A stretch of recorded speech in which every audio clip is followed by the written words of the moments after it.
अभी हम लोग आते हैं इस डिस्कशन में कि मिथुन राशि। तो मिथुन राशि कैसे बनी? मिथुन राशि के स्वामी है बुध, मरकरी। मिथुन राशि को इंग्लिश में क्या कहते हैं? जेमिनाई। वेस्टर्न एस्ट्रोलॉजी में जेमिनाई। और ये क्यों मिथुन है, इसके बारे में हम लोग बात करेंगे। ये ना, पहले हम लोग मेष की बात किए थे कि मेष राशि Aries sign, Aries zodiac sign, जो नंबर 1 काल पुरुष कुंडली, जैसे कि भगवान विष्णु सोए हुए हैं, उनके सिर है, उनकी जो पूरी बॉडी है वो मेष राशि है। लेकिन सिर से शुरू करते हैं। सिर जो पोर्शन है वो मेष है। ब्रेन है, जिसमें ब्रेन, लॉजिकल ब्रेन जो सारे ब्रेन है वो मेष राशि एरीज है। फिर आते फेस, भगवान विष्णु के फेस, जो टॉरस जो दिख रहा है ना, जो डिस्प्ले में है, ऐसे फेस, आंखें दिख रही है, तो वृषभ, वृषभ है ये फेस जिसमें आंखें दिख रही हैं, नाक दिख रहे हैं, ये फेस है। हाँ, कान दिख रहे हैं, होठ दिखेंगे, ये सब फेस है, दैट इज ऑन डिस्प्ले। आप सबसे पहले इंसान को देखते हो ना, तो आप उनके फेस को देखते हो। सो वृषभ दिखता है, बातों से बोलते हो, जो आपकी वाणी की जो पिच है वो आपके टॉरस है, वृषभ राशि। ये हो गया वृषभ राशि का। वृषभ राशि में 3 नक्षत्र आते हैं। कृतिका, कृतिका के जो चौथे पद है, जो कि मोक्ष पद है, वो आती है वृषभ में। पहले जो 3 पद है, धर्म अर्थ काम, वो मेष में आती है। फिर जो चौथा पद वो वृषभ में आ जाता है। कृतिका के बाद है रोहिणी। रोहिणी आंखों से दर्शाते हैं, रोहिणी आंखें हैं, बहुत ब्यूटीफुल आंखें होती है भगवान श्री कृष्ण की। रोहिणी नक्षत्र है, जन्म नक्षत्र है रोहिणी नक्षत्र, यहाँ पर उनका चंद्रमा है, बहुत ब्यूटीफुल आंखें। और उनका लग्न भी वही है, वृषभ राशि, वृषभ लग्न, और रोहिणी डिग्री है वो, रोहिणी नक्षत्र की डिग्री। बहुत ब्यूटीफुल आंखें होती है, फेस अच्छी होती है, अट्रैक्टिव होती है। और यही चीज है कि हम लोग देख सकते हैं बहुत अच्छी तरह से कि रोहिणी में क्रिएटिविटी आती है। भगवान श्री कृष्ण को बहुत क्रिएटिविटी आती थी, वो वंशी भी बजा लेते थे, उनको बहुत कुछ आता था। खान पान के भी राशि है, खान पान की भी नक्षत्र है ये। तो ये नक्षत्र खान पान से जुड़ी है, खाना पीना, मौज मस्ती, सारे जो क्रिएटिविटी, क्रिएशन, ये सब वर्क से जुड़ी हुई है रोहिणी। और रोहिणी थोड़ी सी लेजी भी है उसके साथ, ठीक है, क्योंकि इंजॉय करना, प्लेजर को इंजॉय करना।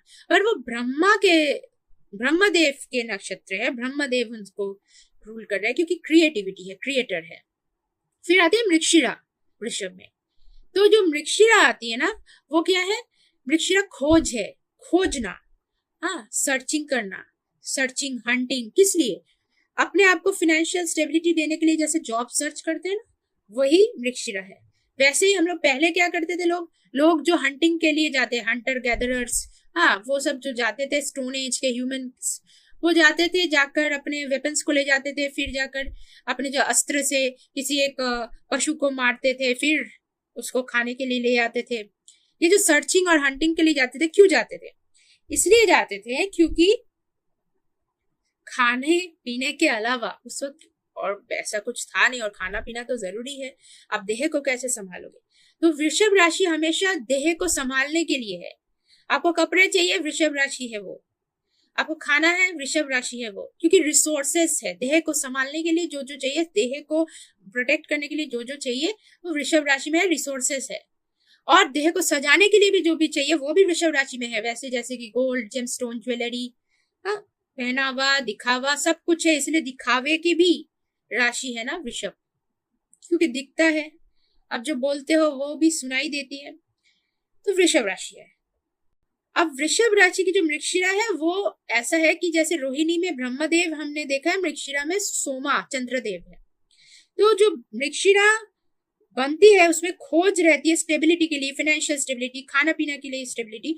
आप लोग देखेंगे कि मृगशिरा में अगर प्लैनेट है तो लोग ना फ्रिज खोलते हैं और खोजते रहते हैं अंदर, क्या है क्या है, कोई खाना खराब तो नहीं हो गया, उसको डिस्कार्ड करना पड़ेगा, कोई खाना खत्म तो नहीं हो गया, तो अगर कोई खत्म हो गया है तो फिर से उसको रिप्लेनिश करना है, मतलब वापस खरीद के लाके रखना है। या जहां पर ग्रोसरीज होती है ना, वहां पर जाकर खोजते हैं, वो बहुत खोजते हैं कि क्या खाना है, क्या खाना स्टोर्ड है। होर्डिंग करने की एक जो बात मैंने बोली थी वृषभ राशि में, पिछले लेक्चर में कि होर्डिंग करना, जमाना, एक्यूमुलेट करना, एक्यूमुलेशन ऑफ रिसोर्सेज। तो जमा के रखना अपने पास या फ्रिज में या ग्रोसरी में, ये उनको खोज होती है। बार बार वो फ्रिज खोलेंगे और घुस जाएंगे एकदम और खोजेंगे कि क्या है, क्या नया आया है, क्या नया नहीं है या खत्म हो गया। ये उनकी एक क्वालिटी है। ये मृगशिरा में आती है। और मृगशिरा मतलब मृग की जो हेड है पोर्शन, उसमें हम लोग को क्या दिखता है, ऐसे एंटलर्स दिखते हैं ना, ऐसे एंटलर्स।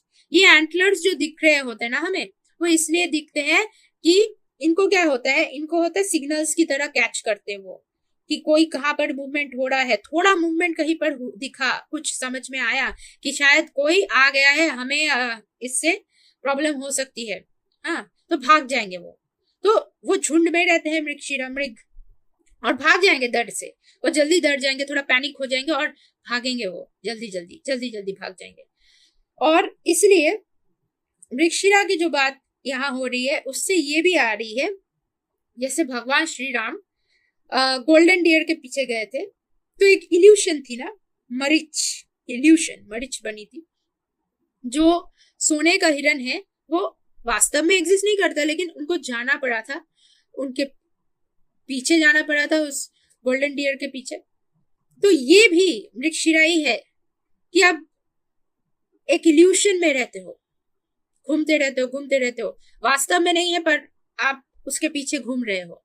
इसका थीम कहाँ से आ रहा है कि ब्रह्मदेव ने ना इस मृगशिरा को ऐसे रचा है, क्योंकि वो पिछले नक्षत्र में कौन है, रोहिणी, ब्रह्मदेव ने इस मृगशिरा को ऐसे ही रचा है, माया के जैसे। तो जैसे श्री राम घूमते रहते हैं, वैसे ही अगर हम मृग की बात करें तो उनके नाभि में ना कस्तूरी होती है। कस्तूरी जो कि हम लोग ऐसे परफ्यूम में देख सकते हैं। बेसिकली मेल के परफ्यूम में, मेंस के जो परफ्यूम होते हैं उसमें मस्क स्मेल आती है ना, वो बहुत परफ्यूम में होती है। वो इसे मस्क स्पॉट है, इंग्लिश में मस्क स्पॉट कहते हैं कस्तूरी को, जो नावल में रहती है, डियर के नावल में। तो ये बहुत अच्छा सुगंध देती है, इतना अच्छा सुगंध देती है। तो मृग को क्या लगता है, डियर को यही लगता है कि कहीं बाहर से आ रही है। वो घूमता रहता है उस स्मेल के पीछे घूम ही रहा है, पर मिलता नहीं है कहाँ से आ रही है। वास्तव में वो उनके नाभि में है और नाभि से ही आ रही है, नेवल से ही आ रही है, पर वो घूमते रहते हैं। ये जो बार बार रेस्टलेस होकर घूमते रहना, किसी की खोज में, किसी चीज की खोज में, कुछ खरीदने के खोज में, अपने आप को जानने के खोज में, ये डॉक्टर के पास जाना, बार बार घूमते रहना कि क्या डायग्नोसिस करना है, क्या डायग्नोसिस होनी चाहिए। मतलब ऐसी बात है कि अगर किसी को कोई बीमारी है तो बहुत लोगों को एक बार में पता चल जाती है, बहुत लोगों को बहुत घूम के पता चलती है। मृगशिरा घुमाता है, मृगशिरा घुमाना पसंद करता है। मृगशिरा का काम है वो माया रचना, इल्यूशन में घूमते रहना। बहुत लोग अपने प्रोफेशन जानने के लिए उनको घूमना पड़ता है, बहुत घूमना पड़ता है, फिर जाकर पता चलता है कि ये मेरा प्रोफेशन होना चाहिए था, ये मेरा लाइफ का पर्पस है। बहुत लोगों को पर्पस जानने के लिए घूमना पड़ता है। ये जो हम लोग रेस्टलेस होकर घूमते रहते हैं, किसी की सुगंध में घूमते रहते हैं, कुछ पाने की तराश में घूमते रहते हैं, कुछ खोज में घूमते रहते हैं, ये मृगशिरा है। और इसी से डिजिटल मार्केटिंग भी आती है, क्योंकि टॉरस के साइन में है ना, इसलिए वृषभ में दिखना जरूरी है। और दूसरी बात, क्यों डिजिटल मार्केटिंग आती है, उसमें जो सर्च इंजन ऑप्टिमाइजेशन है वो पोर्शन ना इस मृगशिरा में आती है। सर्च करके जो लैंड करते हैं आप लोग कोई वेबसाइट में, जो आप लोग, वो क्या है आप देख सकते हो, जैसे यूट्यूब में आपको एडवर्टाइजमेंट आ रही है, आपको चेज करवाती है, कि आप वो क्लिक किए फिर लैंड किए कुछ वेबसाइट में, आपको ना इल्यूशन में डाला जा रहा है, आपको एडवर्टाइज किया जा रहा है, कैंपेन किया जा रहा है आपके सामने, आपको लालच दिखाई जा रही है, आप उसके पीछे भागोगे, उसको क्लिक करोगे, देखने जाओगे, फिर 3-4 और प्रोडक्ट्स देख के आ जाओगे, या खरीद भी लोगे, हो सकता है कार्ट में डाल लिए और खरीद लिए। This is Mrigashira. अब इस मृगशिरा का जो 3 पद है, 3 स्टेप्स, धर्म अर्थ काम वृषभ में आती है, और जो मोक्ष पदा है, 4th पदा, वो मिथुन राशि में जाती है। सो मिथुन राशि अब यहाँ से मैं डिस्कस करूंगी